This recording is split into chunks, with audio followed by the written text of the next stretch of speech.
Le soir du Nouvel An, ma sœur m'a dit « On ne veut pas de toi ici ». J'ai vu toute ma famille célébrer sans moi. J'ai acquiescé et je suis parti. 10 minutes après, mon téléphone sonne. Ce que j'ai entendu a fait s'arrêter mon cœur. Je m'appelle Nathalie, j'ai 29 ans, et la majeure partie de ma vie s'est déroulée à regarder ma famille célébrer depuis la ligne de touche, espérant toujours qu'un jour on me ferait à nouveau une place.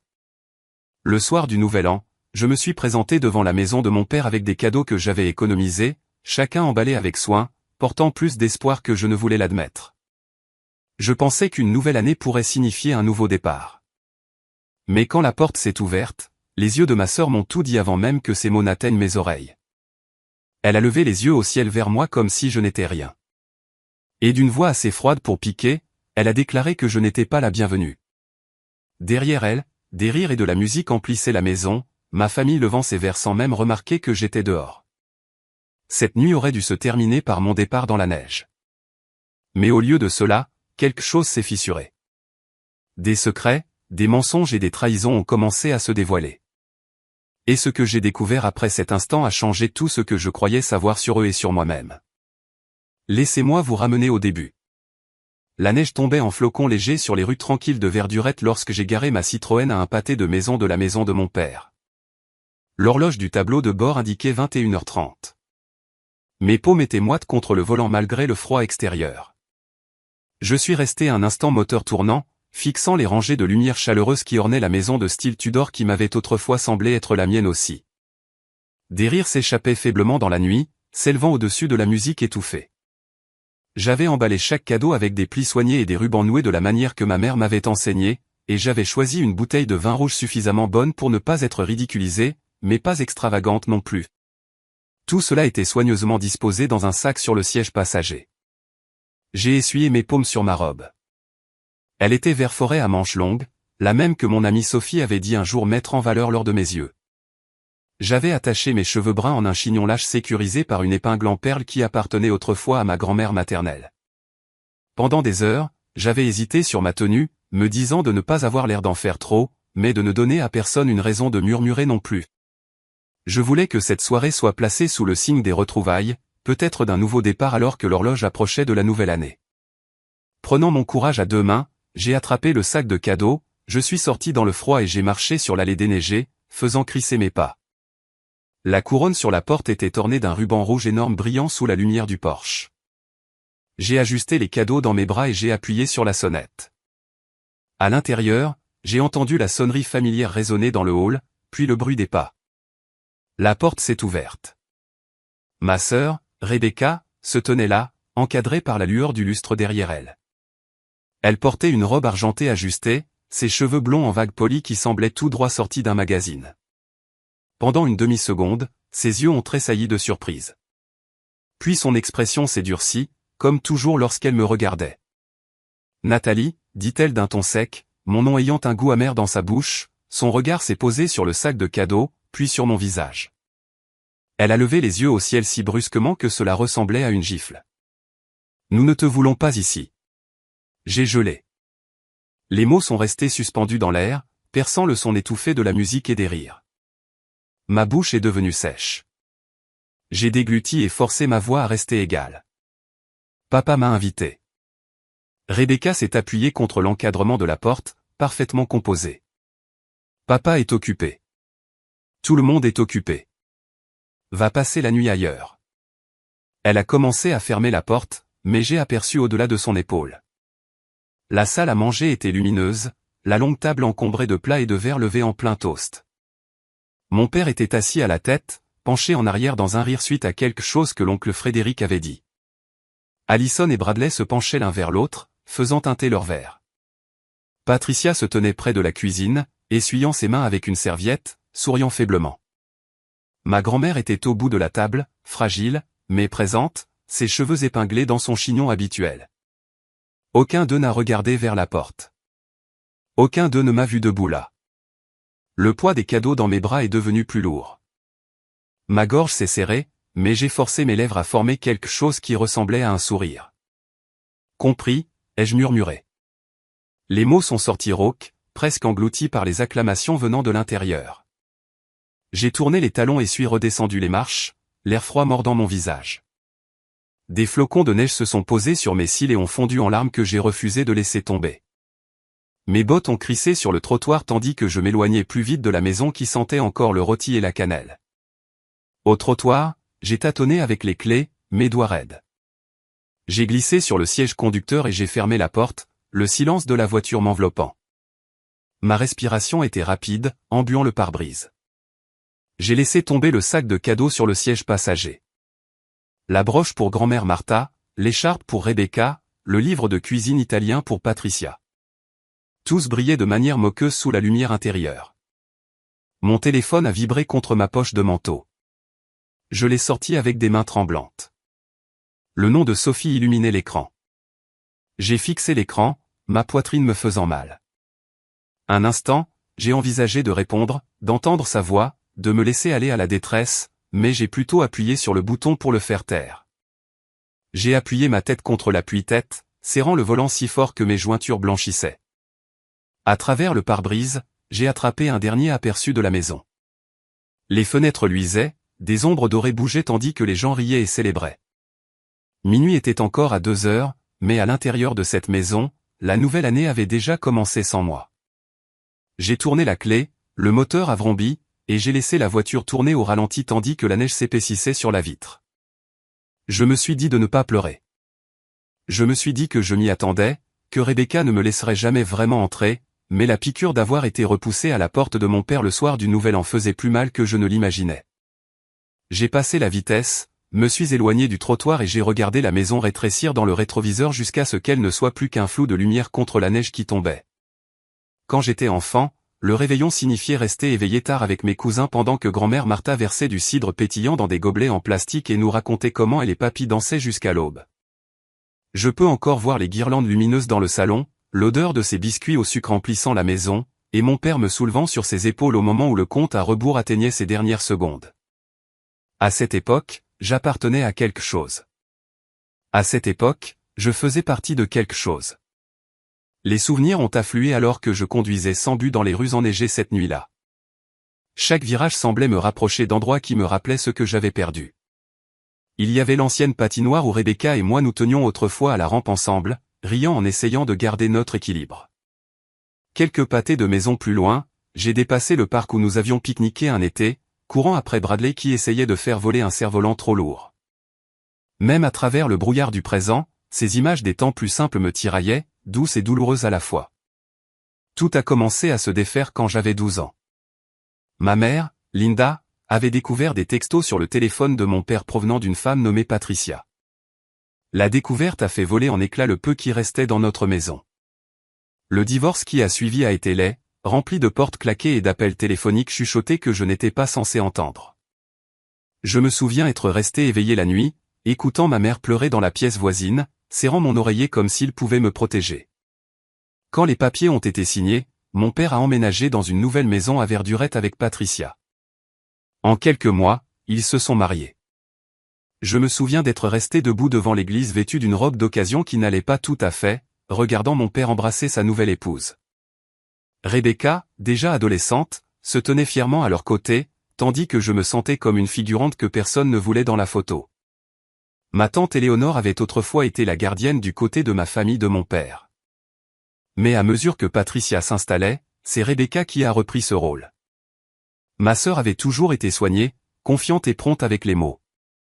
Elle s'est intégrée sans heurts dans cette nouvelle vie tandis que je rentrais avec maman dans notre appartement de 2 chambres à Saint-Amand, où chaque euro comptait. Maman prenait des quarts de travail supplémentaires à l'hôpital, rentrant souvent après minuit, encore en tenue, les yeux lourds d'épuisement. Elle s'assurait que j'ai ce dont j'avais besoin, même si cela signifiait se priver elle-même. Quand je pense à la force, je pense à elle me portant à travers ces années. Pendant ce temps, chaque photo de famille de la maison de mon père ressemblait à un dépliant de magazine. Tenues assorties, voitures rutilantes dans l'allée, vacances dans des endroits que je ne voyais que sur des cartes postales. Je recevais encore des invitations au début. Anniversaire, quelques fêtes, bien qu'elles arrivaient souvent en retard ou ressemblaient plus à des obligations qu'à un accueil sincère. À 14 ans, je suis entré au dîner de Thanksgiving dans une robe pour laquelle j'avais économisé avec mon argent de babysitting. Avant même que je puisse enlever mon manteau, Rebecca m'a regardé et a souri narquoisement. « Tu as besoin d'argent pour une vraie robe » dit-elle assez fort pour que tout le monde entende. La pièce a gloussé poliment. Patricia a souri légèrement et a changé de sujet, mais l'humiliation m'a brûlé la poitrine. Au lycée, les invitations sont devenues de plus en plus rares. Nous pensions que tu serais occupé avec ta mère. Nous supposions que tu avais d'autres plans. Des excuses enveloppées dans la civilité mais acérées en dessous. En réalité, les plans n'ont jamais été le problème. C'était le message silencieux que je n'étais jamais vraiment désiré. Quand j'ai obtenu une bourse pour l'Université de Nouvelle-France, j'ai pensé qu'il me verrait peut-être enfin différemment. J'ai obtenu mon diplôme en graphisme, occupé des emplois à temps partiel pour couvrir ce que la bourse ne couvrait pas, et j'ai gardé la tête haute, sachant que chaque pas que je faisais était construit sur mes propres efforts. Mais même alors, je restais invisible. Le Noël après l'université a été le dernier auquel j'ai assisté. J'avais 23 ans, fraîchement diplômé, serrant des cadeaux que j'avais mis des semaines à m'offrir. Pendant 3 heures, j'ai répondu à des questions sur pourquoi j'avais choisi quelque chose d'aussi instable que le design plutôt que la médecine, comme Allison. J'ai souri à travers les comparaisons, mais quand je me suis glissé dans la cuisine pour prendre de l'eau, j'ai entendu Rebecca dire à Patricia qu'elle ne comprenait pas pourquoi papa continuait à m'inviter. Elle prétendait que maman m'avait aussi empoisonné contre eux. Aucune des deux ne l'a corrigé. Personne ne m'a défendu. Ce fut la nuit où j'ai arrêté de dire oui. Les années qui ont suivi ont été marquées par le silence. Mon père m'envoyait un texto pour mon anniversaire, parfois pour Thanksgiving, toujours brièvement. « Comment va le travail » demandait-il, comme si mes projets et mes nuits blanches n'étaient que des notes de bas de page. Il n'avait aucun intérêt à lire. Alors, quand son message est arrivé 3 semaines avant ce réveillon, j'ai figé. Il était simple, presque décontracté. Dîner à la maison à 15 heures. Grand-mère demande après toi. Ce serait bien si tu pouvais venir. Je l'ai fixé pendant un long moment, pesant l'espoir contre l'histoire. J'ai appelé maman. Chérie, dit-elle, tu sais, je soutiendrai ce que tu décides, mais protège ton cœur. Ils n'ont pas vraiment gagné ta confiance. J'ai mâché ces mots, déchirés entre la préservation de soi et la petite voix en moi qui aspirait toujours à l'appartenance. Grand-mère Martha vieillit, ai-je murmuré. C'est peut-être ma chance de la voir avant qu'il ne soit trop tard. Maman a soupiré, le genre de soupir qui vient d'années à regarder son enfant souffrir. N'oublie pas, tu as des gens qui t'aiment sans condition. Tu n'as pas besoin de l'approbation de quelqu'un qui n'a pas gagné le droit de la donner. Je me suis accroché à cela, mais j'ai quand même appuyé sur oui sur mon téléphone quand papa a demandé si je pouvais venir. Je me suis dit que cette fois serait différente, que les gens changent, que peut-être la famille pourrait se recoudre lorsque le calendrier tournerait vers une nouvelle année. Ces souvenirs pesaient lourdement sur moi. Alors que je conduisais dans les rues tranquilles cette nuit-là, la neige s'épaississant sur le pare-brise, chaque lampadaire éclairait le passé, un millier de petites blessures qui m'avaient mené à ce moment d'être repoussé sur le pas de la porte. J'ai conduit devant le glacier où papa m'avait acheté une glace après l'entraînement de soccer, devant l'école primaire où Allison avait joué un ange dans la pièce de Noël tandis que j'étais assise au dernier rang à côté de maman, applaudissant trop fort juste pour être entendu. Chaque repère me rappelait à quel point j'avais été poussé hors de leur cercle. Quand j'ai atteint le bord de la ville, la route s'est ouverte sur un lac gelé, la surface poudrée de neige. Je me suis arrêté et j'ai coupé le moteur, le silence pesant sur moi. Mon souffle embuait la vitre tandis que je me penchais, pressant mon front contre le volant. Un instant, je me suis permise de me souvenir du son de la voix de grand-mère lisant dans la copie usée du Veille de Noël, le grondement de son rire, la façon dont elle me faisait toujours sentir que j'étais suffisante. C'était la tâche qui m'avait tiré ici ce soir. Et c'était la même attache qui me semblait maintenant effilocher au-delà de toute réparation. L'horloge du tableau de bord a passé 10 heures, chaque minute faisant écho à la vérité que je ne voulais pas admettre. J'avais été sotte de croire que les choses seraient différentes. J'étais toujours cette fille de 12 ans debout devant l'église regardant son père construire une nouvelle vie sans elle. Et peu importe combien de fois je me disais que j'étais plus forte maintenant, la douleur d'avoir été laissée pour compte n'avait jamais complètement disparu. Je suis resté là dans le noir, fixant le lac gelé, me demandant si j'avais eu tort d'espérer. Rebecca avait toujours été la star de notre famille, celle qui savait briller dans n'importe quelle pièce où elle entrait. Même quand nous étions enfants, elle se tenait comme si elle était plus âgée que moi, plus importante d'une certaine manière. Et en tant qu'adulte, cet écart n'a fait que s'élargir. Elle travaillait comme directrice marketing chez Pharma Sterling, une entreprise au bureau de verre rutilant à la périphérie de Port-West. Son travail lui donnait un titre. Les gens respectaient un salaire qui lui permettait de louer une BMW argentée et une garde-robe remplie de robes ajustées qui semblaient annoncer son succès avant même qu'elle ne parle. En comparaison, mon travail de graphiste indépendante leur paraissait fragile. Je le savais à cause de la façon dont les yeux de mon père s'éteignaient quand j'expliquais un projet ou de la façon dont le sourire de Patricia devenait poli quand je mentionnais travailler à domicile. Ils adoraient se vanter des lancements de produits et des voyages de conférences de Rebecca. Je pouvais presque les entendre se demander quand j'allais abandonner mes petits projets stupides pour avoir une vraie carrière. Ce n'était pas seulement le travail que Rebecca utilisait pour tracer une ligne entre nous. Elle contrôlait aussi le chat de groupe familial, le fil numérique qui reliait les dîners, les fêtes, les anniversaires. Au début, j'ai pensé que c'était un geste gentil, sa façon de garder tout le monde organisé. Mais lentement, j'ai réalisé que ce qui apparaissait dans le chat et ce qui se passait réellement dans la famille étaient souvent deux choses différentes.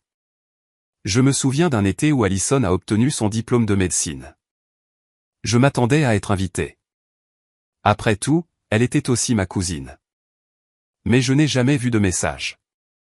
Plus tard, Rebecca a prétendu en avoir envoyé un, et que je l'avais peut-être manqué. Quand j'ai vu les photos sur les réseaux sociaux de tout le monde en tenue de cérémonie, j'ai connu la vérité. C'était le même schéma, encore et encore. Les messages disparaissaient. Les plans changeaient sans que je le sache. Quand j'ai demandé des nouvelles de Thanksgiving une année, Rebecca a envoyé un texto désinvolte disant que la famille supposait que j'étais avec maman. À une autre occasion, elle a prétendu m'avoir envoyé l'adresse d'un dîner, mais je ne l'avais jamais reçu. J'ai essayé de ne pas le prendre personnellement jusqu'au jour où je suis tombé sur une preuve irréfutable. C'est arrivé l'année dernière alors que je faisais défiler Facebook.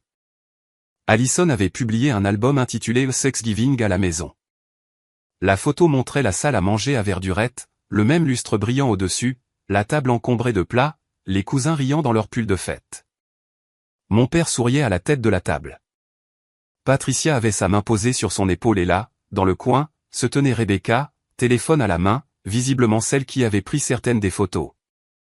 J'étais seul dans mon appartement ce soir-là, réchauffant des restes de pâtes, me convainquant qu'il n'y avait pas eu de dîner du tout. Ma poitrine s'est serrée en fixant ces photos, les commentaires remplis de félicitations et de cœurs de la part des amis. Pas une seule personne n'a demandé où j'étais. J'ai appelé maman ce soir-là, la voix tremblante de colère. Elle a essayé de me calmer, disant qu'il valait mieux passer du temps avec des gens qui m'appréciaient qu'à mendier des miettes à ceux qui ne le faisaient pas. Mais une partie de moi souffrait toujours, car la famille est censée vouloir votre présence. La famille est censée remarquer quand vous manquez. Rebecca ne s'est jamais excusée. Elle a balayé cela d'un rire, disant « Les réseaux sociaux ont fait paraître les choses plus importantes qu'elles ne l'étaient. » Pourtant, en arrière-plan, elle prenait soin de rappeler à tous sa position. Elle était l'organisatrice, la personne fiable, la fille sur laquelle papa pouvait compter. Parfois, je me demandais si mon père réalisait à quel point elle tenait fermement les rênes. Il semblait lui faire entièrement confiance. Quand j'étais près de lui, nos conversations ne duraient jamais longtemps, souvent pas plus que quelques questions polies. « Comment va le travail ?» demandait-il sans jamais demander dans quel projet je m'investissais. Puis il revenait à Rebecca, vantant sa dernière étape comme si elle était la seule enfant dans la pièce. J'ai ressenti la piqûre le plus vivement lorsque j'ai dépassé les tours de verre de Pharma Sterling en me rendant à une réunion client à Pont-Brise. Le bâtiment scintillait au soleil, et je pouvais imaginer Rebecca à l'intérieur, talons hauts, claquant sur les sols en marbre, ses collègues lui hochant la tête avec respect. Pendant ce temps, j'étais assise dans ma vieille Citroën avec mon sac d'ordinateur portable à côté de moi, me dirigeant vers un petit café où je présenterais des designs à une start-up qui avait à peine un budget. Pourtant, au fond, je savais que mon travail avait de la valeur. Les clients revenaient parce que j'écoutais, parce que je donnais vie à leurs idées avec soin. J'avais bâti une vie modeste à partir de rien, quelque chose dont j'étais fier, même si ma famille ne le voyait pas. Néanmoins, le contraste était impossible à ignorer. Le succès de Rebecca était étalé à chaque occasion tandis que le mien était écarté. C'était plus qu'une rivalité fraternelle. C'était la façon dont elle maniait cette image comme une arme, rappelant à tous qu'elle appartenait au centre tandis que j'étais toujours sur le bord. La nuit de l'album Facebook d'Alison m'est restée en mémoire. Je me souvenais d'être assise dans le noir, parcourant les photos encore et encore, à la recherche d'une trace que j'avais comptée pour eux. Au lieu de cela, je n'ai trouvé que la preuve de la façon dont j'avais été complètement effacé. Rebecca était douée pour faire de sa version des événements la vérité. Si elle disait à papa que j'étais trop occupé pour venir, il la croyait. Si elle disait à Patricia que j'avais d'autres projets, cela devenait un fait. Elle était si certaine, si soignée, que personne ne pensait la remettre en question. C'est ce qui faisait le plus mal. Non seulement sa cruauté, mais le silence de tous les autres. Personne n'a décroché le téléphone pour me demander directement. Personne n'a dit « tu nous manques ». Il était plus facile d'accepter l'histoire de Rebecca que de tendre la main vers la mienne. En conduisant dans les rues enneigées après avoir été repoussé à la porte ce soir-là du Nouvel An, j'ai pensé à toutes ces fois. Chaque omission, chaque invitation disparue, chaque sourire narquois déguisé en inquiétude. Ce n'était pas aléatoire. C'était délibéré. J'ai appuyé plus fort sur l'accélérateur, la mâchoire serrée.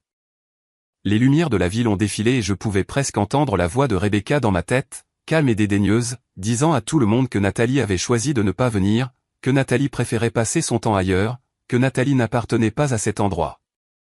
La vérité était que j'avais toujours voulu appartenir. C'était la différence entre nous.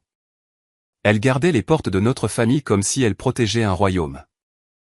Et moi, j'étais laissé aérer dehors, serrant des souvenirs d'une enfance où nous décorions l'arbre ensemble avant qu'elle ne décide que le cercle n'était pas assez grand pour deux sœurs. Des flocons de neige traversaient mon pare-brise, les essuie-glaces les balayant d'un rythme régulier. Ma poitrine brûlait d'un mélange de chagrin et de fureur. Quelque part à l'intérieur de cette maison lumineuse, mon père levait son verre pour trinquer à la nouvelle année. Rebecca à ses côtés, sa robe argentée captant la lumière. Et moi, je continuais de conduire sachant qu'elle avait encore une fois réussi à s'assurer que je n'étais nulle part sur la photo. J'avais essayé de me préparer de toutes les manières possibles pour cette nuit, me convainquant que l'effort pourrait adoucir les vieilles blessures. Des semaines avant le réveillon, j'avais commencé à choisir des cadeaux, chacun choisi avec une pensée attentive. Pour grand-mère Martha, j'avais trouvé une broche vintage dans une boutique d'antiquités à Saint-Amand, une qui me rappelait la pièce qu'elle avait perdue il y a des années. Pour Patricia, j'avais emballé un livre de cuisine rempli de recettes italiennes rustiques, car la dernière fois que nous avions parlé, elle avait mentionné vouloir apprendre les plats qu'elle avait goûtés à Rome. Pour papa, j'avais choisi un carnet en cuir avec ses initiales gravées sur la couverture. Il préférait toujours le stylo et le papier à tout ordinateur. Et même pour Rebecca, j'avais acheté une écharpe en laine douce dans une nuance de bleu que je pensais pouvoir faire ressortir ses yeux. L'emballage m'a pris des heures, lissant le papier et pliant les coins jusqu'à ce qu'ils soient alignés parfaitement. Maman disait toujours que la présentation était une forme d'amour, alors j'ai noué chacun avec un ruban et glissé une carte manuscrite sous l'arc. Dans ces notes, je n'ai pas écrit sur la douleur du passé. J'ai écrit à la place sur l'espoir, sur la façon dont cette nouvelle année pourrait être un tournant. Maman savait ce que je faisais. Bien sûr, elle n'a jamais essayé de m'arrêter, mais sa voix portait un avertissement lorsqu'elle a appelé la veille de Noël. « Chérie, dit-elle doucement. Ne mets pas ton cœur entre leurs mains à nouveau. Ils t'ont blessé auparavant. » Je lui ai dit que je comprenais, mais j'entendais l'inquiétude dans son souffle. « Grand-mère vieillit, lui ai-je rappelé. Je ne veux pas perdre ma chance de la voir. » Maman a marqué une pause, puis a murmuré qu'elle serait là pour moi, peu importe comment la nuit se déroulerait. Au milieu de tout cela, le travail m'attendait aussi. Je jonglais avec de petits projets indépendants depuis des mois, concevant des logos et des sites web qui permettaient de payer les factures. Juste avant le Nouvel An, un nouveau client avait pris contact, une petite start-up de bien-être basée à Nouvelleville. Leur courriel était bref mais plein de potentiel, faisant allusion à un contrat à long terme si mes designs les impressionnaient. J'ai répondu tard dans la nuit avec enthousiasme, joignant des échantillons de projets passés. Quand leur réponse est arrivée le lendemain matin, ils demandaient une proposition complète pour le 2 janvier. Cela ressemblait à une porte qui s'ouvrait, une chance d'accéder à quelque chose de plus stable. Cette possibilité m'a fait repenser à Rebecca. Je savais qu'elle avait des liens avec Pharma Sterling, un géant comparé à la petite entreprise qui m'avait contacté. Mais je savais aussi que toute carrière commence quelque part. L'idée de faire mes preuves selon mes propres termes, de construire quelque chose qu'il ne pourrait pas écarter, m'a nourri alors que je finalisais mes brouillons de propositions entre l'emballage des cadeaux et la cuisson d'une tarte à apporter. Le matin du réveillon, je me suis réveillé avant l'aube, trop agité pour rester au lit. J'ai étendu ma robe sur la chaise, une simple robe pull verte que j'avais choisie des semaines plus tôt, et j'ai posé l'épingle en perles sur la commode. Le sac de cadeaux était près de la porte, empilé soigneusement avec du papier de soie dépassant de chaque sac.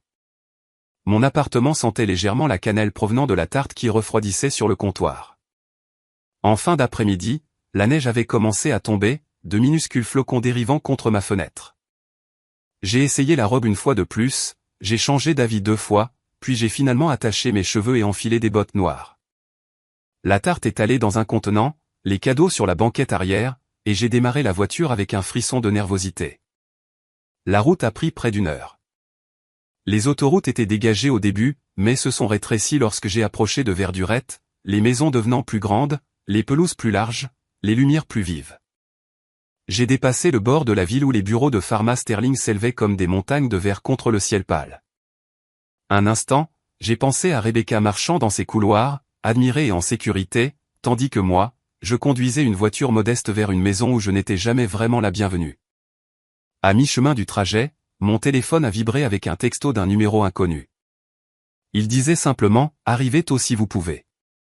Nous commençons bientôt. » Mon cœur a fait un bond.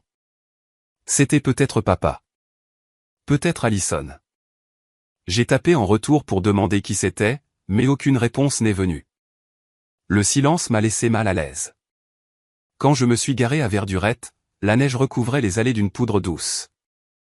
Les maisons scintillaient avec des décorations lumineuses élaborées, des rennes lumineux sur des pelouses bien entretenues, et des couronnes brillantes sous les lumières du porche. La maison de papa n'était pas différente. Chaque fenêtre était éclairée, le toit délimité par des ampoules blanches. Des voitures bordaient l'allée, des modèles de luxe garés pare-choc contre pare-choc. J'ai doucement garé ma Civic sur la rue, me disant que ce n'était pas grave si la mienne avait l'air déplacée. Je suis resté assise quelques minutes avant de sortir, fixant les fenêtres où des ombres bougeaient, des verres levés. La musique flottait faiblement dans la nuit, le bourdonnement familier d'une fête déjà en cours.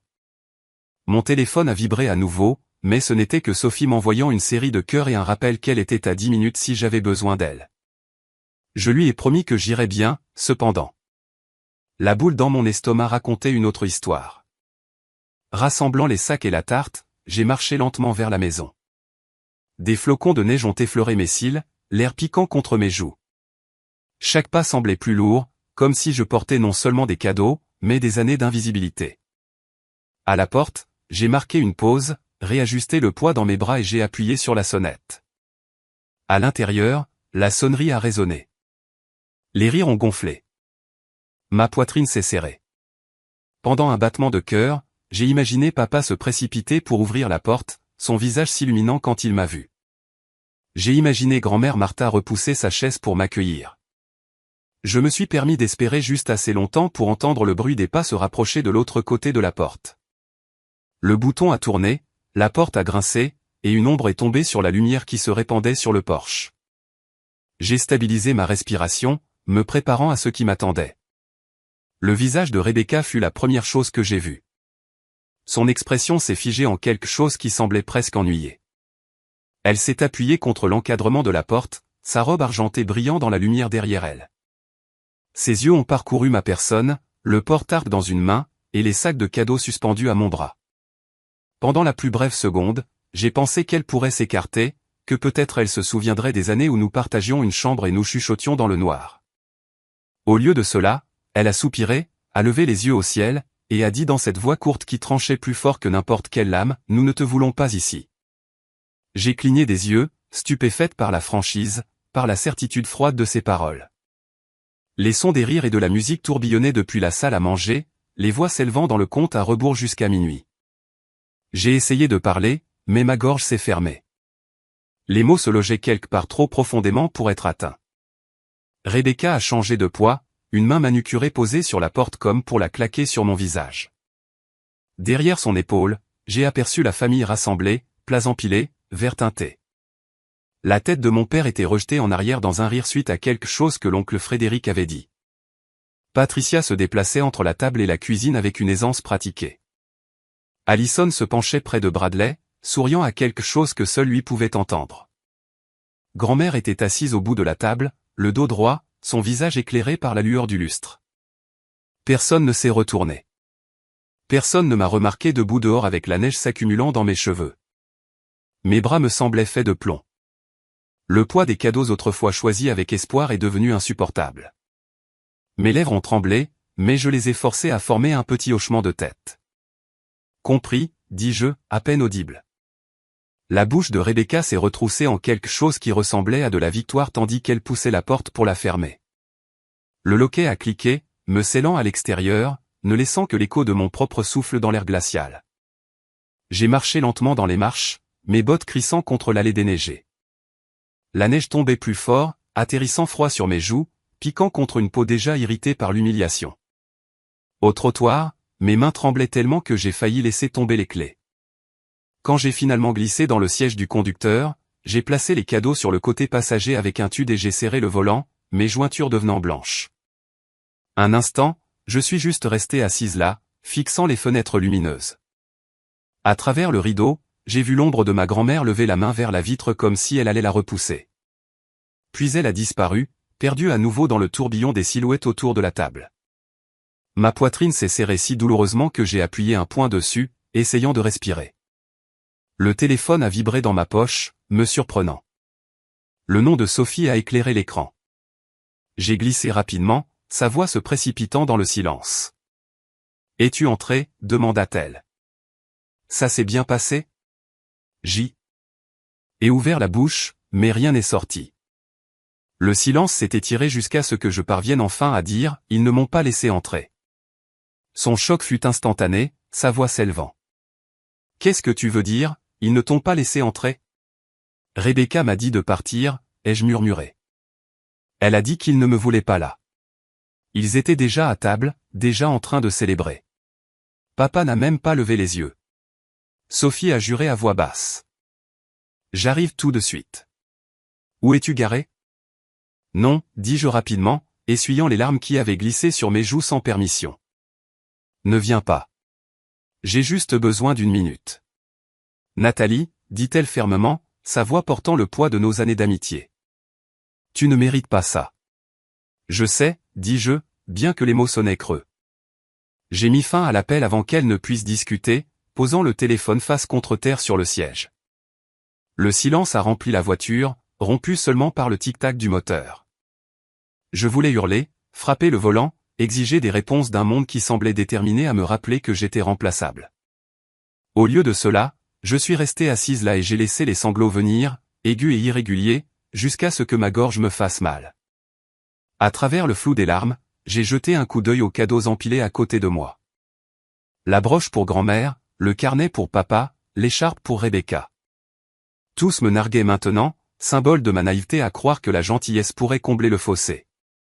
Des phares ont clignoté dans le rétroviseur. De l'autre côté de la rue, dans la lumière chaude de son salon, la voisine de papa, Catherine, regardait par sa fenêtre. J'imaginais qu'elle attrapait déjà son téléphone, prête à partager avec le voisinage que la plus jeune fille de Jacques Cooper s'était présentée sans y être invitée, pour ensuite être repoussée. La honte a brûlé mon visage plus fort que le chauffage soufflant contre mes jambes. J'ai tourné la clé et j'ai doucement mis la voiture en marche. Mes pneus ont crissé sur la neige alors que je m'éloignais du trottoir, la maison rapetissant derrière moi. Je voulais distancer l'image d'eux riant sans moi. Le son de la voix de Rebecca me claquant la porte comme un portail fermé. Les rues ont défilé alors que je conduisais sans but, les phares découpant l'obscurité. La colère se mêlait au chagrin dans ma poitrine, lourde et implacable. Chaque offense que j'avais jamais subie s'est ajoutée à ce moment. Les souvenirs des fêtes passées à attendre des invitations qui n'arrivaient jamais, des excuses qui expliquaient mon absence jusqu'à ce que même moi je commence à me demander si j'appartenais à cet endroit. J'ai essuyé mon visage avec le dos de ma main, me forçant à respirer régulièrement. Je ne pouvais pas laisser Rebecca me voir brisée, même si elle ne saurait jamais que je pleurais dans la voiture dehors. Je ne pouvais pas la laisser gagner comme ça. J'ai conduit pendant des pâtés de maison avant de réaliser que je n'avais aucune destination. La neige recouvrait les rues, étouffant le monde, ne laissant que le vrombissement du moteur et le battement de mon cœur. Mon téléphone a vibré à nouveau. Des messages de Sophie illuminant l'écran, mais je ne pouvais pas me résoudre à les lire. Pas encore. Tout ce que je savais, c'est que je devais continuer à m'éloigner de la maison où j'avais été congédié, comme si je n'étais rien. La nuit s'étirait devant moi, vide et incertaine, tandis que je serrais plus fort le volant et que je laissais l'obscurité m'engloutir.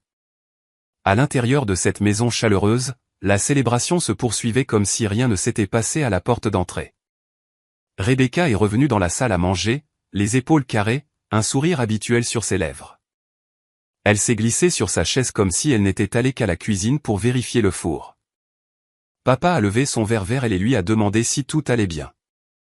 Elle a hoché la tête, les yeux étincelants d'un mensonge, et a dit à table que je l'avais appelé plus tôt pour dire que j'étais trop occupé, que j'avais choisi de passer la soirée avec maman.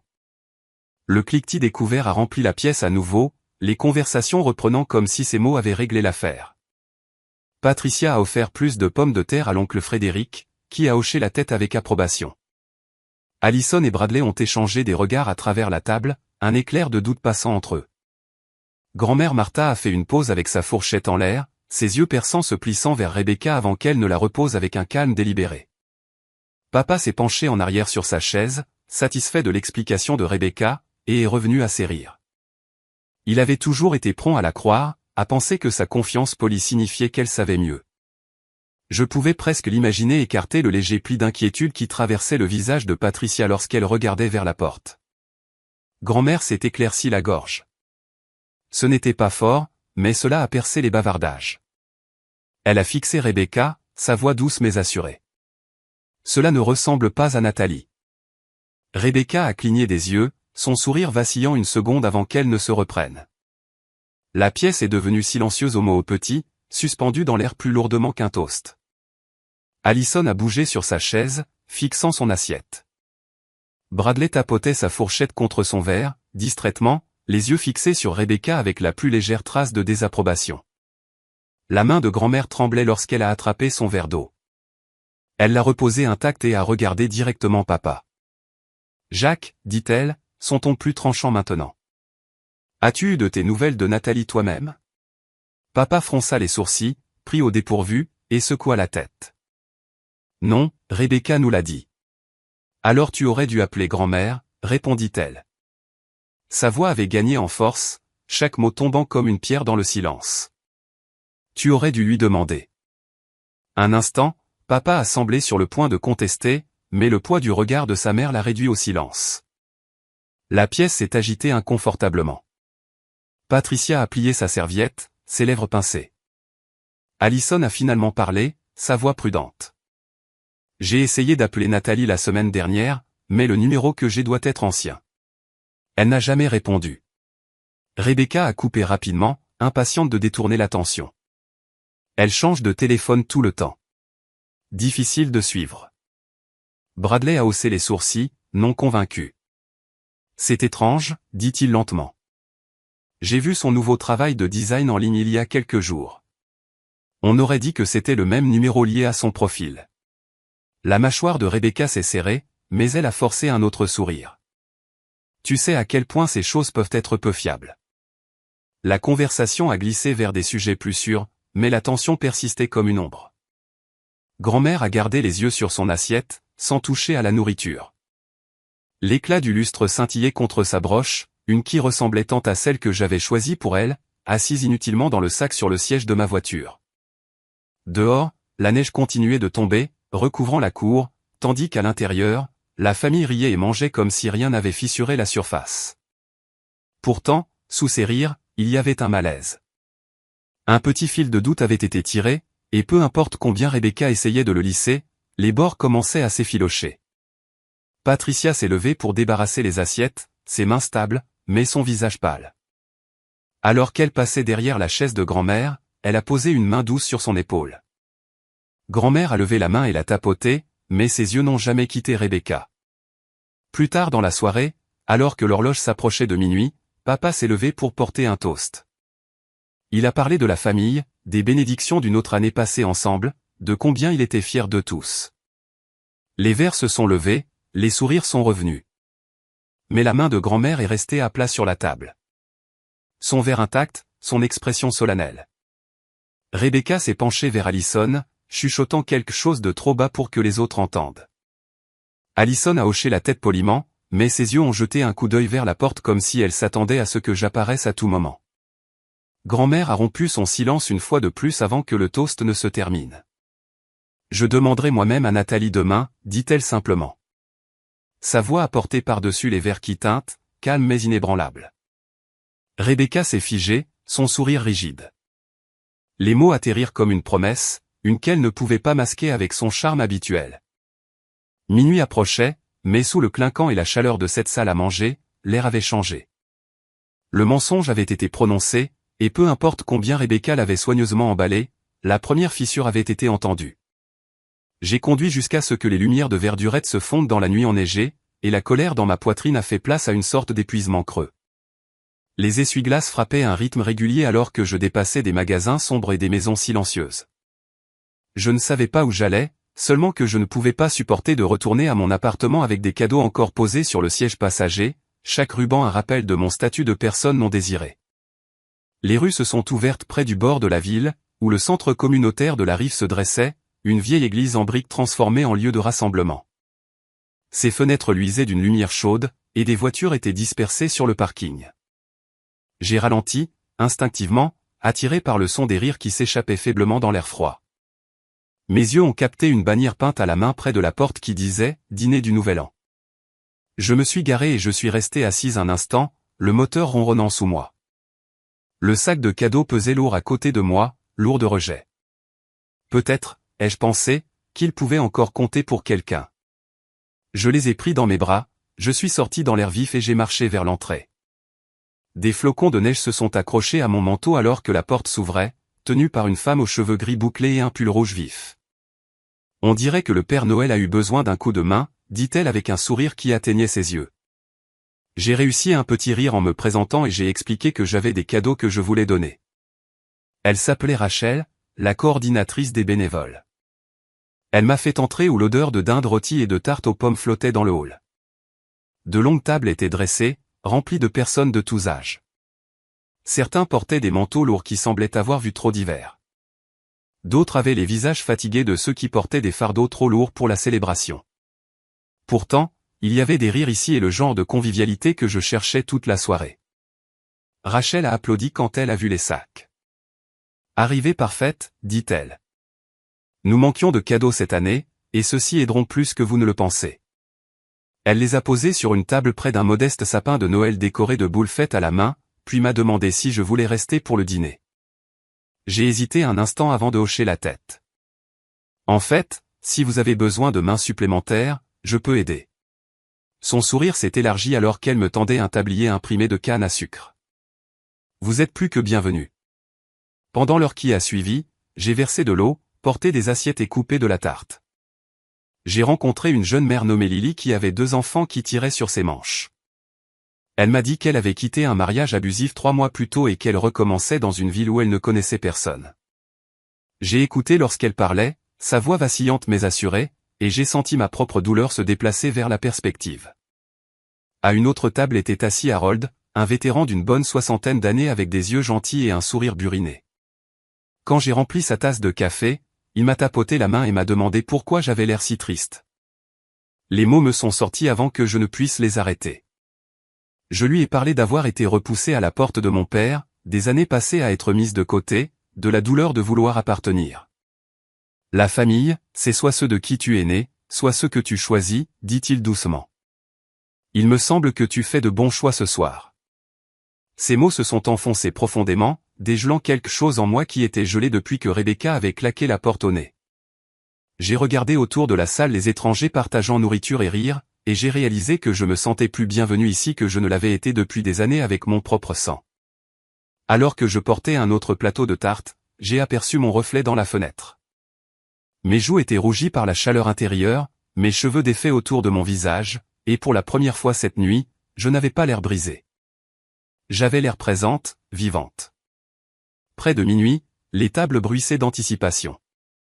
Quelqu'un a sorti des sifflets en papier et des gobelets en plastique remplis de cidre pétillant. Rachel se tenait près de l'avant, remerciant tout le monde d'être venu, sa voix pleine de chaleur. J'ai senti une boule se former dans ma gorge. Me souvenant à quel point j'avais désiré entendre ces mots de ma propre famille. Mon téléphone a vibré dans ma poche. Je l'ai sorti, m'attendant à un autre message de Sophie, mais l'écran s'est allumé avec un nom que je ne reconnaissais pas. C'était papa. 3 appels manqués, puis un autre arrivant. Mon estomac s'est tordu en le fixant, figé sur place avec la cuillère à tarte toujours dans ma main. Rachel a remarqué mon hésitation. « Tu peux le prendre dans la pièce à côté si tu as besoin d'intimité, dit-elle doucement. J'ai hoché la tête, m'éloignant en appuyant sur répondre. La voix de papa a éclaté, frénétique et irrégulière. Nathalie, Dieu merci, dit-il. Où es-tu? J'ai figé, incapable de trouver mes mots. Pourquoi ai-je réussi? Pourquoi m'appelles-tu maintenant? Il y a eu une urgence, dit-il, son souffle lourd. C'est grand-mère. Sa tension artérielle a monté en flèche. Les ambulanciers sont là. Elle demande après toi. La pièce autour de moi est devenue floue, les voix et les rires s'estompant dans le silence. Ma main s'est serrée autour du téléphone, le cœur battant dans ma poitrine. J'ai murmuré que j'étais déjà en route, attrapant mon manteau, sachant déjà que toute douleur que je portais devrait attendre. Grand-mère avait besoin de moi. Je me suis précipité hors du centre communautaire dans la neige qui tombait. Le téléphone toujours pressé contre mon oreille. Mon souffle sortait en nuages nets alors que je demandais à papa quel hôpital il prenait. Il a nommé Saint-Vincent, le même hôpital où maman travaillait la nuit, et ma poitrine s'est serrée. J'ai promis que j'étais en route et j'ai raccroché avant que ma voix ne trahisse la panique qui montait en moi. Sophie était déjà dehors en train d'attendre dans son manteau rouge, sa voiture tournant au ralenti au trottoir. Elle avait dû venir en voiture en voyant que je ne répondais pas à ses messages. Elle a baissé la vitre et a appelé mon nom, son visage plein d'inquiétude. J'ai glissé sur le siège passager, les mains tremblantes. Grand-mère est malade, dis-je rapidement. Les ambulanciers l'emmènent à Saint-Vincent. Sophie a appuyé sur l'accélérateur sans hésiter, guidant la voiture dans les rues glissantes. La neige s'était accumulée le long des trottoirs, et les phares se reflétaient sur le trottoir glacé. J'ai pressé mes paumes ensemble dans mon giron, murmurant sous ma respiration qu'elle devait aller bien, que je ne pouvais pas la perdre maintenant. Le trajet a semblé interminable, bien que ce fût moins de 15 minutes. Je n'arrêtais pas de voir le visage de grand-mère dans mon esprit, la façon dont elle me regardait toujours, comme si je comptais, comme si ma parole valait la peine d'être entendue, même quand personne d'autre ne le pensait. Ma poitrine me faisait mal à l'idée de ne pas avoir beaucoup de temps avec elle. Quand nous nous sommes arrêtés sur le parking de l'hôpital, des lumières rouges et bleues clignotantes éclairaient l'entrée. Une ambulance était garée au trottoir, ses portes arrière ouvertes alors que les ambulanciers descendaient une civière. J'ai reconnu immédiatement la silhouette sous la couverture. Les cheveux blancs de grand-mère encadraient son visage pâle sous le masque à oxygène. Papa se tenait à proximité, ses cheveux poudrés de neige, son expression frénétique. Il s'est précipité vers moi alors que je sortais de la voiture, sa voix se brisant. « Nathalie, Dieu merci, tu es venue. Elle demande après toi sans arrêt. » Je l'ai dépassée et me suis hâté vers la civière. Les yeux de grand-mère ont cligné ouverts quand j'ai tendu la main pour saisir la sienne. Elle était froide, fragile, mais elle a serré mes doigts avec une force surprenante. « Tu es venue » a-t-elle murmuré. Sa voix était étouffée par le masque. « Bien sûr que je suis venu, dis-je, les larmes me piquant les yeux.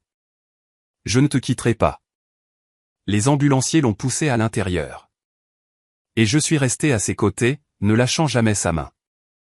Sophie a suivi silencieusement derrière, sa présence stable comme une ancre. Papa nous a suivis, tâtonnant avec son téléphone, appelant Allison et Bradley pour leur dire où les retrouver. Dans le service des urgences, le personnel se déplaçait rapidement, vérifiant sa tension artérielle, ajustant l'oxygène. Je me tenais contre le mur, me sentant à la fois encombrante et incapable de m'écarter. Le regard de grand-mère continuait de me trouver, ses yeux doux de soulagement, même lorsque les moniteurs bipaient autour d'elle. En une demi-heure, Allison s'est précipitée, toujours en manteau. Son stéthoscope pendait à son cou. Elle ressemblait en tout point au médecin qu'elle était en train de devenir. Elle a jeté un coup d'œil au dossier de grand-mère puis à moi. « Le médicament aide, dit-elle, sa voix calme, mais sérieuse.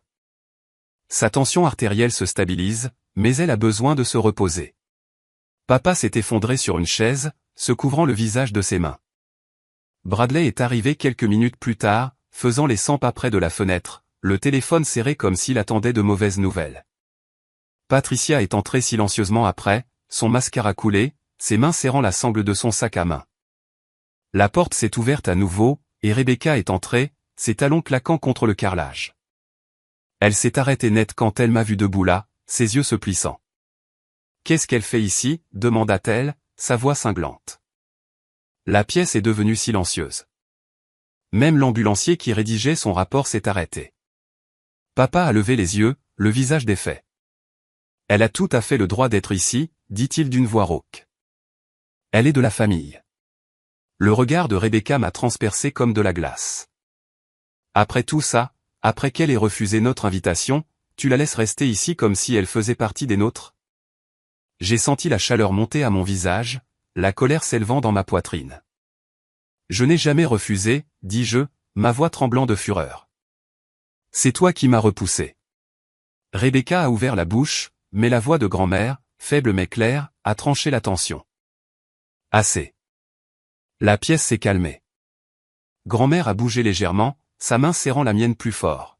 « Plus de mensonges ce soir. » Ces mots n'ont laissé aucune place à la contestation. Papa a baissé la tête. Patricia s'est détournée, pressant un mouchoir sur ses yeux. Allison s'est rapprochée du lit, la mâchoire serrée, son regard faisant des allers-retours entre nous. Grand-mère a soulevé son masque juste assez pour parler à nouveau. « La famille ne se construit pas sur des mensonges, dit-elle doucement. Si nous ne pouvons pas dire la vérité, alors nous n'avons rien. » Sa force à cet instant, même si son corps s'affaiblissait, a réduit au silence toute protestation. Le visage de Rebecca est devenu rouge, mais elle n'a rien dit. Ses lèvres se sont pincées en une ligne mince.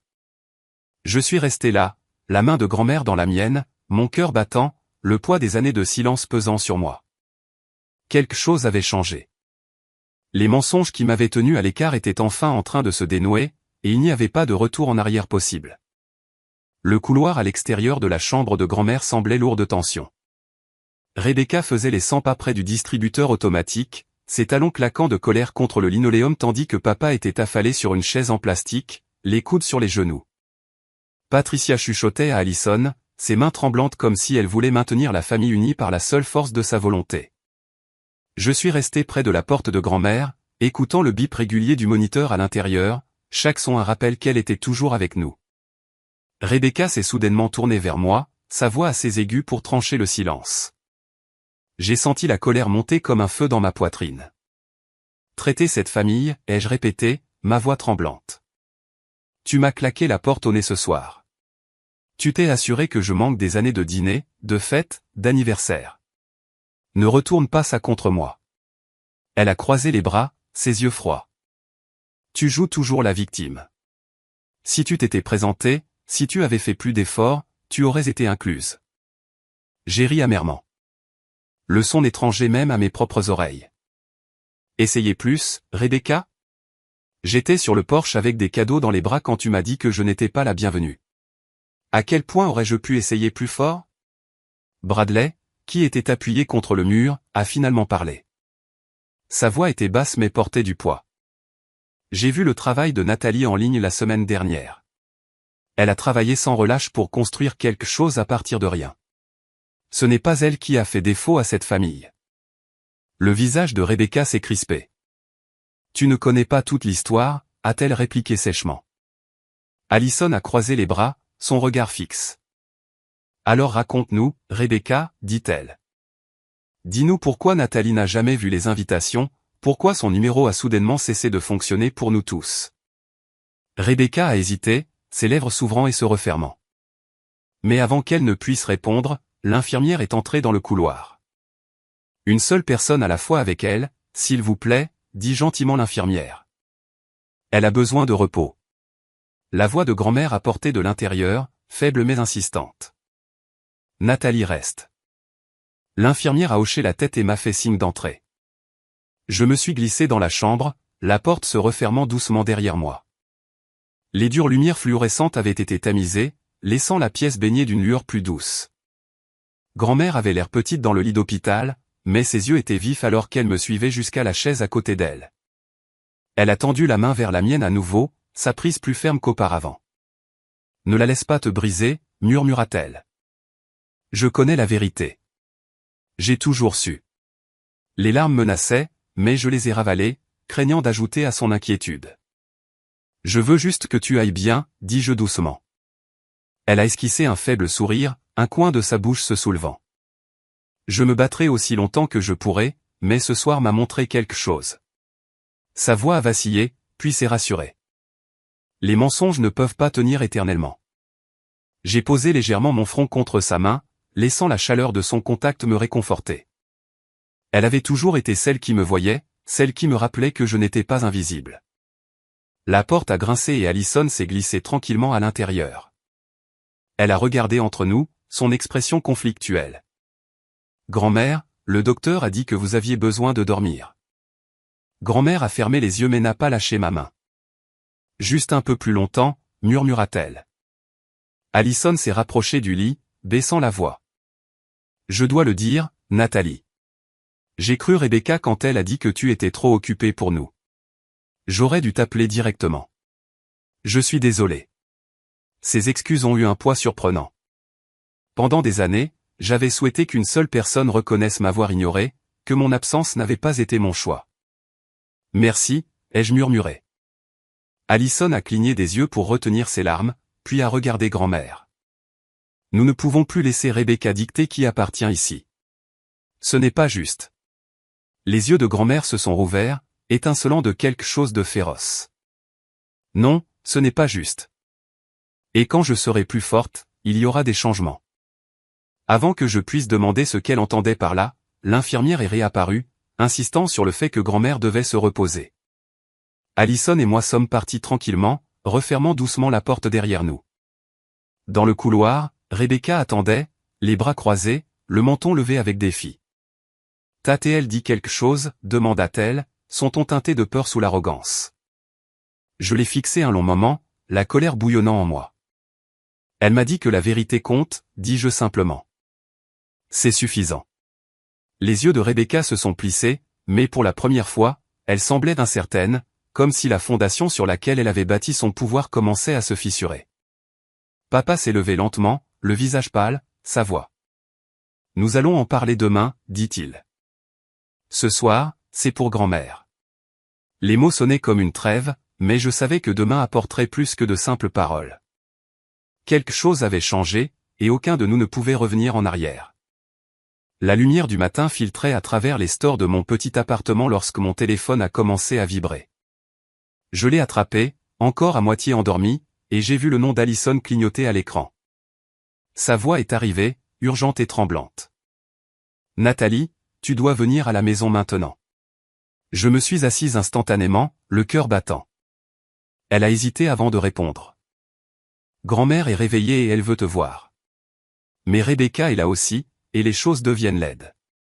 J'étais hors du lit en quelques secondes, enfilant un jean et un pull, les mains tremblantes alors que je prenais mes clés. Le trajet jusqu'à Bois-Joli m'a semblé plus long que jamais. Plus je me rapprochais, plus j'appréhendais le type de tempête qui m'attendait. Quand je suis arrivé, la porte d'entrée était légèrement entr'ouverte. Des voix s'échappaient du salon, vives et chauffées. Je suis entré et j'ai figé. Grand-mère était assise droite sur le canapé, toujours pâle, mais alerte, son tube à oxygène en place. Rebecca se tenait près de la cheminée, le visage rouge, tandis que papa et Patricia essayaient sans succès de la calmer. La voix de grand-mère a traversé le chaos. Assez. Tout le monde s'est tu, l'autorité dans son ton, indéniable, même dans son état affaibli. Ses yeux se sont tournés vers moi au moment où je suis entré. « Nathalie, viens t'asseoir à côté de moi. » J'ai obéi, m'asseyant prudemment à côté d'elle. Elle a tendu la main vers la mienne, sa prise étonnamment ferme. Je veux que tout le monde entende ce que je suis sur le point de dire. Rebecca a ricané, croisant les bras. Maman, tu ne réfléchis pas clairement. Grand-mère l'a fixé du regard. Je n'ai jamais été plus lucide. Pendant des années, j'ai cru quand tu me disais que Nathalie était trop occupée ou désintéressée. J'ai cru quand tu disais qu'elle s'était éloignée. mais la nuit dernière l'a prouvé le contraire. Tu l'as exclu. Tu nous as tous menti. Le visage de Rebecca est devenu rouge. Je l'ai fait pour le bien de la famille. Elle était une distraction, un rappel des erreurs que nous aurions dû laisser derrière nous. La pièce crépitait de tension. Papa s'est passé une main sur le visage. Rebecca s'est retournée contre lui, sa voix cinglante. C'est toi qui es passé à autre chose si vite après le divorce. Tu voulais une ardoise propre. Je me suis assuré que tu l'es. Ma poitrine s'est serrée. C'était donc vrai. Elle m'avait effacé parce que je ne correspondais pas à son idée de famille parfaite. Grand-mère a secoué la tête, sa voix assurée. Non, Rebecca. Ce que tu as fait était une question de contrôle. Tu voulais décider qui appartenait et qui n'y appartenait pas. Ce n'est pas ça, la famille. C'est de la cruauté. Bradley s'est avancé depuis le coin où il observait en silence. Je pense qu'il est temps d'admettre que Nathalie mérite la vérité. Toute la vérité. Tous les regards se sont tournés vers lui. Il a dégluti difficilement, puis m'a regardé. Rebecca a intercepté plus que des invitations. Elle a pris des lettres, des cadeaux, même de l'argent que grand-mère a essayé de t'envoyer au fil des ans. Les mots m'ont frappé comme un coup. Ma gorge s'est fermée et j'ai à peine pu demander « Qu'est-ce que tu veux dire ?» Le visage de grand-mère s'est effondré de chagrin. J'ai essayé de t'aider, ma chérie. J'ai envoyé des chèques pour tes frais de scolarité, des colis, des cartes d'anniversaire. Quand tu n'as jamais répondu, j'ai pensé que tu étais en colère contre moi. Mon estomac s'est tordu en me souvenant des nuits à l'université où je peinais à payer mes livres, les moments où je me passais de chauffage parce que mon salaire couvrait à peine le loyer. Tout cela pendant que grand-mère croyait que je rejetais sa gentillesse. Je me suis tourné vers Rebecca, ma voix basse mais féroce. Comment as-tu pu ? Elle a haussé les épaules, bien que ses yeux aient vacillé d'une pointe de culpabilité. Tu t'en es sorti sans ça. Regarde-toi maintenant. La pure audace de ces paroles m'a fait trembler de rage. M'en sortir sans ça. J'ai failli tout perdre en essayant de survivre. Allison a pris la parole alors, son ton cinglant. C'est de la fraude, Rebecca. Voler le courrier, encaisser des chèques. C'est un crime. La pièce est tombée dans le silence à ces mots. Le visage de Rebecca est devenu pâle. Tu ne te retournerais pas contre ton propre sang, a-t-elle murmuré. La voix de grand-mère a coupé à nouveau, tremblante mais résolue. Tu t'es retourné contre nous la première. Papa a redressé sa mâchoire, serrée. Rebecca, pars. Un instant, elle a regardé autour de la pièce, cherchant un allié, mais n'en a trouvé aucun. Même Patricia évitait son regard. Finalement, avec un ricanement et une malédiction murmurée, elle a attrapé son manteau et s'est précipitée dehors, le claquement de la porte d'entrée secouant les murs. Le silence qui a suivi était lourd. Je suis restée assise, stupéfaite, tenant toujours la main de grand-mère. Elle m'a regardé avec des larmes dans les yeux. Je suis tellement désolée pour tout ce que tu as perdu à cause de cela. J'ai secoué la tête, mes propres larmes coulant. Ce n'était pas ta faute. Papa s'est laissé tomber sur le fauteuil en face de nous. Son visage semblait plus vieux, sillonné de regrets. Je t'ai aussi laissé tomber, Nathalie. J'aurais dû remettre les choses en question. J'aurais dû prendre de tes nouvelles plus souvent. Je me suis permis de croire l'histoire facile au lieu de la dure vérité. Entendre son aveu a fait exploser quelque chose en moi. Pendant des années, j'avais attendu une reconnaissance, que quelqu'un voie enfin à quel point j'avais été profondément blessé. Et maintenant, assise dans ce salon avec la faible odeur de pain des sapins de Noël toujours persistante, j'ai ressenti le poids à la fois du chagrin et du soulagement. Allison s'est penchée. Nathalie, nous voulons que tu reviennes. Plus de secrets. Plus de mensonges. Bradley a hoché la tête. Tu appartiens ici autant que nous tous. J'ai essuyé mes joues, ma voix instable. Je ne sais pas si je peux simplement oublier tout ce qui s'est passé. Grand-mère m'a serré la main. Tu n'as pas à oublier. Tu dois juste décider si tu veux avancer. L'horloge sur la cheminée a sonné doucement, marquant l'heure tardive du matin. Dehors, la neige a recommencé à tomber, recouvrant la rue d'un blanc silencieux. Pour la première fois depuis des années, j'ai senti qu'il y avait peut-être un chemin vers quelque chose de mieux. Mais je savais aussi que Rebecca ne lâcherait pas prise si facilement. Une semaine plus tard, je me suis retrouvé devant le centre communautaire de la Rive à nouveau. Mais cette fois, je n'étais pas seul.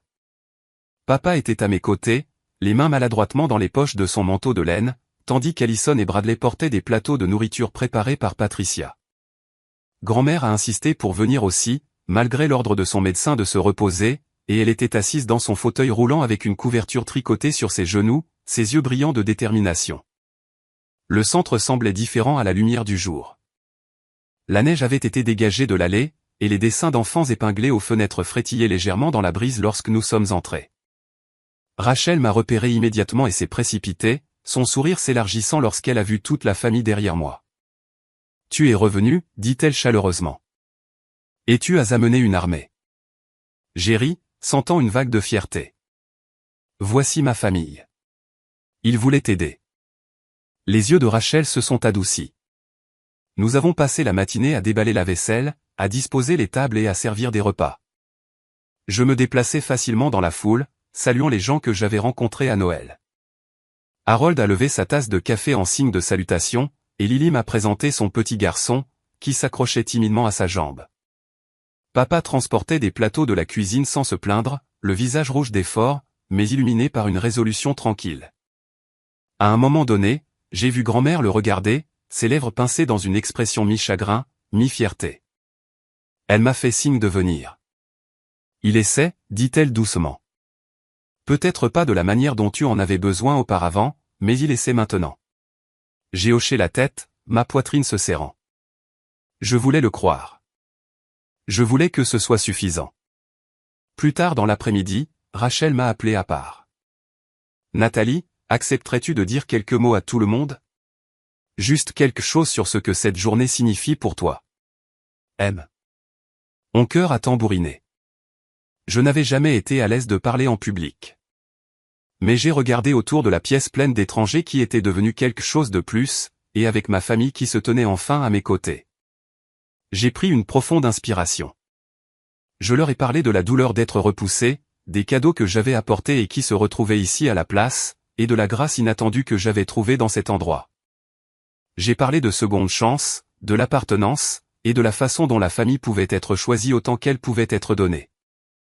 Ma voix a vacillé mais est devenue plus assurée lorsque j'ai vu des gens hocher la tête, leurs yeux reflétant des morceaux de mon propre parcours. Quand j'ai terminé, la pièce a éclaté en applaudissements doux. Les yeux de grand-mère brillaient de larmes.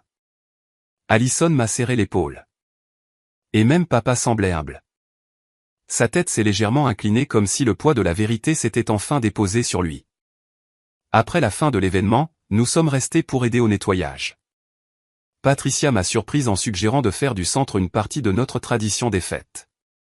Ils nous ont tant apporté de perspective, dit-elle. Cela semble juste de redonner. J'ai étudié son visage, cherchant l'insincérité, mais n'en ai trouvé aucune. Peut-être qu'elle aussi avait été prise dans l'ombre de Rebecca toutes ces années. Sur le chemin du retour à la maison de papa, la conversation a porté sur des questions pratiques. Allison a suggéré de créer un nouveau système de communication familiale, un qui ne repose sur aucune personne en particulier. Bradley s'est offert pour mettre en place un calendrier partagé en ligne.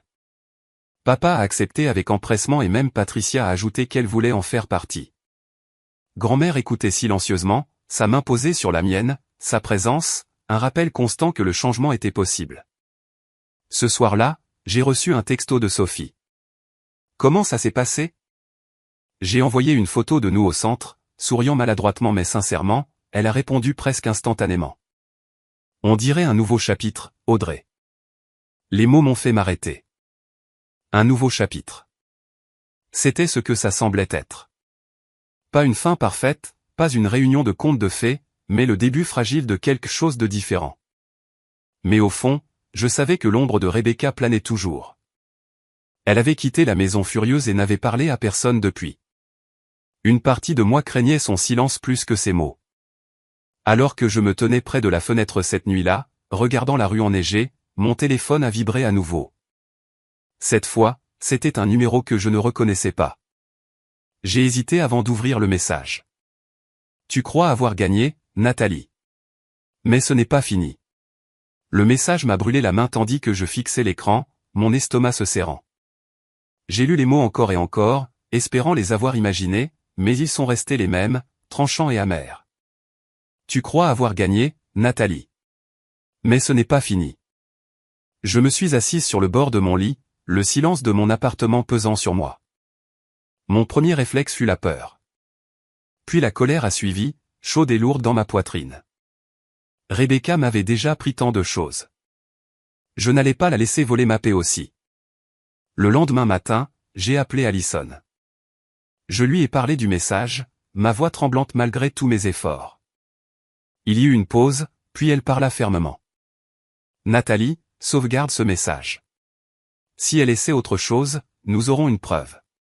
Son calme et sa fermeté m'ont ancré. J'ai promis que je le ferais. Pendant des jours, je m'attendais à ce que Rebecca se présente à ma porte ou provoque une scène chez papa, mais elle ne l'a pas fait. Au lieu de cela, son silence s'est prolongé. Dans cet espace, ma famille a commencé à guérir. Grand-mère est sortie de l'hôpital et est venue rester chez Allison pendant quelques semaines. Je lui ai rendu visite presque tous les jours. Nous nous asseyions à sa table de cuisine buvant du thé pendant qu'elle me racontait des histoires que je n'avais jamais entendues auparavant, sur son enfance au Kansas, sur la première maison qu'elle avait achetée avec papy, sur l'éducation de papa et Rebecca. Entendre la plénitude de sa vie m'a fait réaliser à quel point j'avais manqué en étant exclu. Un samedi enneigé, papa m'a invité à dîner. Quand je suis arrivé, la table était déjà mise avec des assiettes dépareillées et des bougies que Patricia avait allumées. Bradley aidait dans la cuisine, et Allison avait apporté une tarte. Cela semblait différent, plus détendu que les réunions rigides de mon enfance. Quand papa m'a demandé de découper le rôti, ma gorge s'est serrée d'une émotion inattendue. C'était une chose si simple, mais cela ressemblait à de l'appartenance. Plus tard dans la soirée, alors que nous nous attardions autour du dessert, grand-mère s'éclaircit la gorge. « Je veux que nous soyons clairs ce soir, dit-elle, sa voix assurée. Personne dans cette famille ne sera plus jamais exclu. Si nous avons des problèmes, nous les traitons directement. Plus de secrets, plus de murmures. » Tout le monde a hoché la tête. J'ai regardé autour de la table les visages des personnes qui m'avaient blessé, ignoré, mais qui commençaient enfin à changer. Je me sentais à la fois prudente et pleine d'espoir. 2 semaines plus tard, je suis retourné au centre communautaire. Cette fois, avec toute ma famille. Nous avons servi des repas, joué à des jeux de société avec les enfants et écouté les histoires de personnes qui nous rappelaient à quoi ressemblait la résilience. Papa a même promis un don qui couvrirait les repas pour l'année à venir. Le regarder serrer la main d'Harold et rire avec le petit garçon de Lily m'a rempli de quelque chose que je n'avais pas ressenti depuis des années, la fierté. Le soir du Nouvel An, j'ai organisé une petite réunion dans mon appartement. Grand-mère était assise dans son fauteuil préféré enveloppée dans une couverture que j'avais tricotée il y a des années. Allison et Bradley avaient apporté des collations. Patricia avait préparé sa célèbre trempette aux épinards. Et papa m'aidait à accrocher des guirlandes lumineuses autour du salon. Sophie est arrivée la dernière, les bras pleins de cidre pétillant, son sourire aussi éclatant que jamais. Alors que minuit approchait, nous nous sommes rassemblés près de la fenêtre pour regarder les feux d'artifice éclore sur l'horizon de la ville. L'air bourdonnait de chaleur et de rire. Grand-mère a levé son verre de cidre. À la seconde chance, dit-elle, à la famille retrouvée. J'ai regardé autour de moi les visages illuminés par l'éclat des feux d'artifice, le mélange d'anciens et de nouveaux liens se formant dans mon petit appartement. Pour la première fois depuis longtemps, je me sentais entière. L'ombre de Rebecca persistait en arrière-plan de mes pensées, mais je savais que je n'étais plus cette fille assise dans une voiture devant la maison, sanglotant seule. J'avais trouvé ma voie, ma place et une communauté qui m'accueillait. Quoi qu'il arrive ensuite, je y ferai face avec force. Alors que l'horloge sonnait minuit, Sophie m'a serré la main. « Cette année va être différente », a-t-elle murmuré. J'ai cru ce qu'elle disait.